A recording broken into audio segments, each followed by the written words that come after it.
For those who are a little bit more interested in the philosophy of all this stuff, this is a video for you. This is not a video for anyone else. This is going to be quite boring, I think. Hopefully not boring, hopefully interesting. But there is a philosopher called Karl Popper.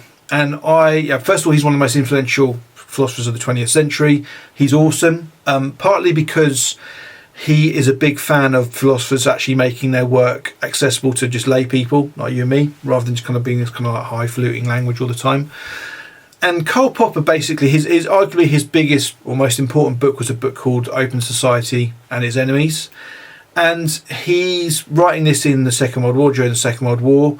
And it's really directed at communist Russia rather than Nazi Germany, which is interesting. Also mentioned, when you look at something like Animal Farm, which was also, I think, written in 1942 or so, 1941, it was interesting. Again, Orwell saw the Russian communists as a bigger threat to the British than the Nazis, and I don't know if that's because by this stage the kind of tide was beginning to turn in the war.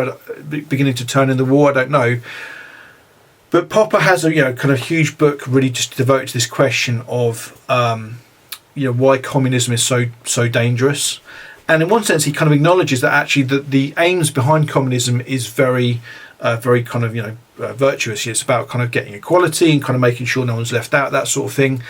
But he basically says that the way that communist Russia, in fact any communist state, I guess, would look to go after that aim or that goal involves crushing lots and lots of people in the process. And obviously, at this stage, Russia went on to kill millions. Popper would basically say that in any situation where the greater good becomes more important than the individual in front of you, then you are in for a very serious kind of, very seriously bad time. And it made me think about supported accommodation providers. I know that might seem like a bit too much of a stretch there, but I used to work in supported housing. I used to work in a night shelter, 18-bed night shelter, 4 beds to a room. People come in at 7 o'clock, they leave at 9 in the morning. Lots of people crammed into a relatively small, tiny building, really, living on top of each other. Lots of different issues that they're kind of having to deal with, and their behaviour collectively in that night shelter could be pretty poor. They'd often have to ring police and stuff and that sort of thing. And I used to think that was because homeless people were, just kind of unruly and kind of, weren't able to function properly. That's just my arrogance and my ignorance at the time, really. The fact is, you put any human beings in a situation like that, then their behaviour, they're going to struggle, basically. Their behaviour is going to basically reflect the nature of the environment they're in. And one of the ways we kind of dealt with that behaviour in the night shelter, we had all these knee-jerk rules in place, really ridiculous ones, but at the time I didn't see them as ridiculous. So, for example, I did make, when I became manager, I did change this, but up until I became manager, there were no locks on the toilet doors, and that was because at some point someone had self-harmed. And so the manager then was like, well, we need to take the locks off the door so we can always get in. And as I say, very much a knee-jerk thing. What it meant was that everyone staying there, they couldn't even lock the bathroom door when they took a shit or whatever, or have a shower or whatever. Bearing in mind as well, many of them would have experienced some pretty horrible stuff during their childhoods and adult life. I can only imagine what it must have been like to live there.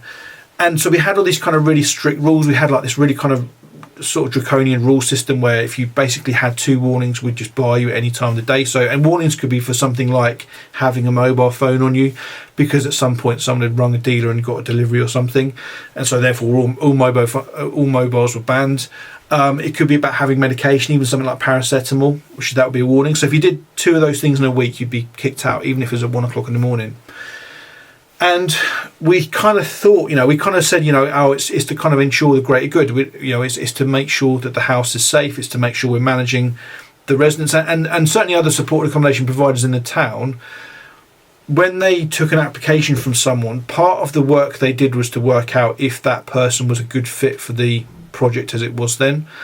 And which is kind of coded language for saying, if we've got lots of people using heroin already, we're not going to take someone else who's using heroin because we need to kind of, make sure the house is balanced or whatever.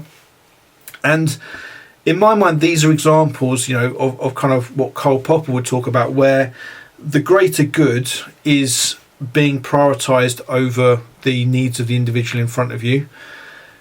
And is kind of why I think supported accommodation is is kind of doomed, really. I appreciate some supported accommodation does better than others, but I'd say most of the people I've ever worked with would kind of be highly critical of supported accommodation they've been in, to the point where it's pretty common for people, when I talk to them, to talk about supported accommodation being worse than going to prison. Kind of as crazy as that sounds, that's kind of a lot of what people would say, and just kind of people getting institutionalized, just kind of stuck in these projects for years. The fact that the staff were just kind of often very, very ill-equipped to even deliver basic support. They wouldn't know the benefit system at all. They wouldn't know the homeless application system and so on. I remember one guy I've known for like 20 years now, still see him around. He once said, the more staff there are on a project, and he was a proper veteran of all the different projects in town. He'd been evicted from all of them at least once. He basically said the more staff there were on these projects, the worse it was actually for everyone. And this kind of fits into kind of my belief that supported accommodation is actually harder to live in than your own tenancy. So we have this kind of mentality within the sector where we say, they can't maintain supported accommodation, so they're not ready for a tenancy. I think we need to turn that stuff upside down, which is not what I'm talking about in this video today, but that's kind of what I kind of see. So for me, this kind of the challenge that comes from Karl Popper, I think is a really useful one, basically, and it certainly made me examine the sort of settings that I have worked in, and kind of the settings that I've kind of designed as I've set up some organisations to deal with homelessness at some level. In that basically my job for the last 10 years as an advocate, 12 years now I guess, is to put the needs of the individual in front of me basically above all else. And so, when I'm arguing with the council, my job is to maximise the rights and the kind of the options that person has, and I don't have to care about what impact that has on the wider housing stock. That's not my problem. That's the government's problem. And I think often you see these kind of situations creep in where, let's say, a rough sleeper outreach team, they have they're funded by the council. They've got a very difficult relationship to manage with the council, and they knowingly don't help people make homeless applications for the greater good. They say, well, if we challenge this council on this decision here, it's going to affect our funding, and then we can't, we can't help the kind of the wider population of people. And as I say, I think Karl Popper, I think he's right, and I think his thinking would basically say, you've basically fallen short by doing that, by basically saying, we need to think about the kind of bigger picture and the greater good or whatever, and therefore we're not going to do the absolute best for the person in front of us. I think that causes a whole kind of sequence of events which basically mean that, first of all, people using services often have a very low opinion of those services, because that individual who's not been supported as best as they could be, they kind of know that. They might not know the kind of the ins and outs of housing law, but they kind of know that they're being sidelined, and that they kind of that they haven't been supported as best as they can. That leads to a lot of anger, and then you kind of have these behavioural issues spring up within the supported accommodation sector and the homeless sector in general. A lot of which is just driven by that frustration and that kind of that dissatisfaction by not being supported properly by services. So I appreciate I'm going on for a big tangent to some of these videos recently. I've just been recently thinking about a few things in the course of my training and stuff like that, and just kind of seeing different situations come up.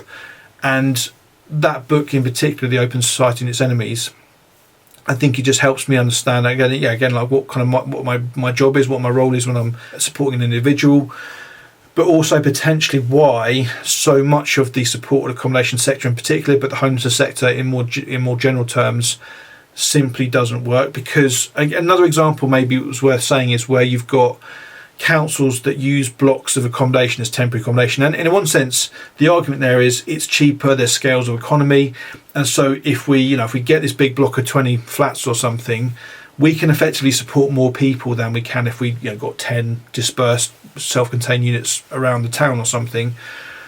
But unfortunately that perspective or that perception of scales of economy actually falls down, because the issues you're going to find in a situation like that as you create 20 people, lots of different issues, probably lots of drug dealers targeting the block as well, that sort of thing, lots of other things happening there. Actually the end result of that is actually far less efficient than maybe housing 10 people but doing it well in the first place. And again, I think this idea of kind of the greater good, kind of nameless clients, kind of just numbers, I think this is a real risk that we fall into when we forget the individual in front of us.